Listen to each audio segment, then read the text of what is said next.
আসসালামু আলাইকুম সবাইকে। আপনি কি ইউরোপের এমন একটি দেশে উচ্চশিক্ষা অর্জনের জন্য যেতে চান, যেখানকার ইতিহাস যেমন সমৃদ্ধ, তেমনি জীবনযাত্রার খরচ আপনার সাধ্যের মধ্যে? তাহলে ইউরোপের কেন্দ্রস্থলে অবস্থিত চেক রিপাবলিক হতে পারে আপনার সেরা পছন্দ। বর্তমানে এই দেশটি বাংলাদেশি শিক্ষার্থীদের কাছে খুবই জনপ্রিয় হয়ে উঠছে, কেননা এই দেশটির ইউনিভার্সিটিগুলোতে ভর্তির জন্য আইএলটিএস স্কোরের প্রয়োজন হয় না। আর তাছাড়া পার্ট টাইম জবের সুযোগ সুবিধা ইউরোপের অন্যান্য দেশের তুলনায় অনেক ভালো। তো মূল আলোচনা শুরু করি। মূল আলোচনার প্রথমেই কথা বলবো এই দেশটির ইউনিভার্সিটিগুলোর টিউশন ফি ও স্কলারশিপের বিষয়ে। চেক রিপাবলিক দেশটিতে পড়াশোনার সবথেকে বড় এবং আকর্ষণীয় দিক হলো, আপনি যদি চেক ভাষায় পড়াশোনা করতে পারেন তবে টিউশন ফি একেবারেই ফ্রি। কিন্তু আপনি যদি ইংরেজি মাধ্যমে পড়ালেখা করতে চান, সেক্ষেত্রে বর্তমান তথ্য অনুযায়ী পাবলিক ইউনিভার্সিটিগুলোতে বছরে টিউশন ফি সাধারণত 2000 থেকে 5000 ইউরোর মধ্যে হয়ে থাকে। বাংলাদেশি টাকায় এটি বছরে প্রায় 3 থেকে 6 লাখ টাকার মতো। প্রাইভেট ইউনিভার্সিটিগুলোতে এই খরচ বছরে 8000 ইউরো পর্যন্ত হতে পারে। চেক রিপাবলিকের শিক্ষা ব্যবস্থা ব্রিটিশ এবং জার্মান কারিকুলামের সমন্বয়ে তৈরি, যা আপনাকে গ্লোবাল জব মার্কেটের জন্য তৈরি করবে। ইউনিভার্সিটিগুলোতে আবেদনের জন্য সাধারণত আইএলটিএস স্কোর 5.5 থেকে 6 থাকাই যথেষ্ট। তবে অনেক ইউনিভার্সিটি বর্তমানে এমওআই সার্টিফিকেটের মাধ্যমেও ভর্তির সুযোগ দিচ্ছে, কিন্তু সেক্ষেত্রে অবশ্যই আপনার একাডেমিক রেজাল্ট ভালো থাকতে হবে। এই দেশটিতে আইটি, ইঞ্জিনিয়ারিং, বিজনেস এবং মেডিসিন সাবজেক্টের চাহিদা সব থেকে বেশি। আবেদনের সময় খেয়াল রাখবেন ইউনিভার্সিটি যেন সরকারিভাবে স্বীকৃত হয়। কোনো দালালের মাধ্যমে না গিয়ে নিজেই ইউনিভার্সিটি পোর্টালে আবেদন করলে আপনি সরাসরি সঠিক তথ্য পাবেন এবং খরচও সাশ্রয়ী হবে। চেক রিপাবলিকে একজন বিদেশি শিক্ষার্থীর জীবনযাত্রার ব্যয় নিয়ে এখন আপনাদের সঙ্গে আলোচনা করি। এই দেশটিতে জীবনযাত্রার খরচ ইউরোপের অন্য যে কোনো দেশের তুলনায় অনেক সাশ্রয়ী, যা স্টুডেন্টদের জন্য একটি বড় সুবিধা।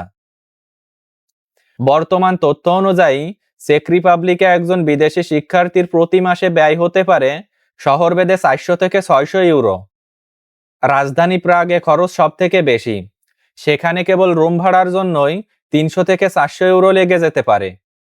তবে আপনি যদি ইউনিভার্সিটি ডরমিটরিতে থাকার সুযোগ পান, সেক্ষেত্রে খরচ প্রতি মাসে 100 থেকে 150 ইউরোতেও নেমে আসতে পারে। খাবারের জন্য প্রতি মাসে 150 থেকে 200 ইউরোই যথেষ্ট, আপনি যদি নিজে রান্না বান্না করেন। চেক রিপাবলিকে যাতায়াতের জন্য শিক্ষার্থীদের বিশেষ আইএসআইসি কার্ড দেওয়া হয়। এটি থাকলে আপনি মাত্র 15 থেকে 20 ইউরোর বিনিময়ে পুরো শহরে বাস বা ট্রামে যাতায়াত করতে পারবেন। যাওয়ার সময় অন্তত 4 থেকে 5 মাসের খরচের ব্যাকআপ হাতে নিয়ে যাওয়াটা আমার পার্সোনাল সাজেশন থাকবে, কারণ ওখানে যে কাজ পেতে কিছুটা সময় লাগতে পারে। চেক রিপাবলিকে পার্ট টাইম জব ও ইনকামের বিষয় নিয়ে এখন আপনাদের সঙ্গে আলোচনা করি। বর্তমান নিয়ম অনুযায়ী একজন বিদেশি শিক্ষার্থী পড়াশোনার পাশাপাশি প্রতি সপ্তাহে 20 ঘন্টা কাজ করার বৈধ অনুমতি পায়। তবে এই দেশটিতে পড়াশোনার পাশাপাশি ফুল টাইম কাজের সুযোগও থাকে, যদি আপনি আপনার একাডেমিক ক্রেডিট ঠিক রাখতে পারেন। বর্তমানে পার্ট টাইম জবে আপনি প্রতি ঘন্টায় 5 থেকে 8 ইউরো পর্যন্ত ইনকাম করতে পারবেন। অর্থাৎ আপনি যদি প্রতি মাসে 80 ঘন্টা কাজ করেন, সেক্ষেত্রে 450 থেকে 600 ইউরো ইনকাম করতে পারবেন, যা দিয়ে আপনার নিজের থাকা খাওয়ার খরচ অনায়াসেই চলে যাবে। চেক রিপাবলিক একটি ইন্ডাস্ট্রিয়াল দেশ হওয়ায় factory, restaurant, super shop, delivery এবং লজিস্টিক্স সেক্টরে স্টুডেন্টের প্রচুর কাজের সুযোগ থাকে। বিশেষ করে যারা ইংরেজি ভাষার পাশাপাশি চেক ভাষার বেসিক জানেন, তারা অনেক ভালো বেতনে প্রফেশনাল জব খুঁজে পায়। সামার ভ্যাকেশনের সময় পড়াশোনা যখন বন্ধ থাকে, তখন আপনি চাইলে আনলিমিটেড কাজ করতে পারবেন এবং ভালো টাকা সেভ করতে পারবেন। আপনি যদি পড়াশোনার পাশাপাশি আপনার টেকনিক্যাল স্কিল ডেভেলপ করতে পারেন, সেক্ষেত্রে পড়াশোনা শেষে আপনি প্রফেশনাল জব পেয়ে যাবেন। মনে রাখবেন, চেক রিপাবলিক দেশটিতে অবৈধভাবে কাজ করা দণ্ডনীয় অপরাধ এবং ধরা পড়লে সরাসরি ডিপোর্ট করে দেওয়া হয়। তাই সবসময় লিগ্যাল উপায়ে কাজ করার চেষ্টা করবেন। পড়াশোনা শেষ করার পর আপনি 9 মাসের জব সার্চ ভিসা পাবেন, যা আপনার ক্যারিয়ারকে ইউরোপে স্থায়ী করার একটি বড় সুযোগ। চেক রিপাবলিকের স্টুডেন্ট ভিসা আবেদনের প্রক্রিয়া নিয়ে এখন আপনাদের সঙ্গে আলোচনা করি। এই দেশটির স্টুডেন্ট ভিসা আবেদন প্রক্রিয়াটি বর্তমানে অনেকটা ডিজিটাল এবং সরাসরি চেক এম্বাসির মাধ্যমে সম্পূর্ণ করতে হয়। বাংলাদেশে চেক রিপাবলিকের কোনো সরাসরি এম্বাসি না থাকায় আপনাকে সাধারণত ভারতের দিল্লিতে অবস্থিত চেক এম্বাসিতে আবেদন করতে হবে। ভিসা আবেদনের প্রথম ধাপ হলো ইউনিভার্সিটির অফার লেটার পাওয়ার পর টিউশন ফি পরিশোধ করা এবং সেই কনফার্মেশন লেটার সংগ্রহ করা। দ্বিতীয় ধাপে আপনাকে আপনার সকল একাডেমিক সার্টিফিকেট ও মার্কশিট বাংলাদেশের শিক্ষা বোর্ড, শিক্ষা মন্ত্রণালয় এবং পররাষ্ট্র মন্ত্রণালয় থেকে সত্যায়িত করিয়ে নিতে হবে। এরপর দিল্লির এম্বাসিতে অ্যাপয়েন্টমেন্ট বুক করতে হবে। বর্তমানে এই দেশটির ভিসার প্রচুর ডিমান্ড থাকায় অন্তত 5 থেকে 6 মাস আগে থেকেই প্রসেস শুরু করা বুদ্ধিমানের কাজ হবে। তৃতীয় ধাপে নির্দিষ্ট অ্যাপয়েন্টমেন্টের তারিখে আপনাকে সশরীরে দিল্লিতে হাজির হয়ে ফাইল জমা দিতে হবে এবং বায়োমেট্রিক সম্পূর্ণ করতে হবে। এম্বাসি থেকে একটি ইন পার্সন ইন্টারভিউ নেওয়া হতে পারে, যেখানে তারা আপনার পড়াশোনার উদ্দেশ্য এবং আপনার ফাইন্যান্সিয়াল সোর্স নিয়ে প্রশ্ন করতে পারে।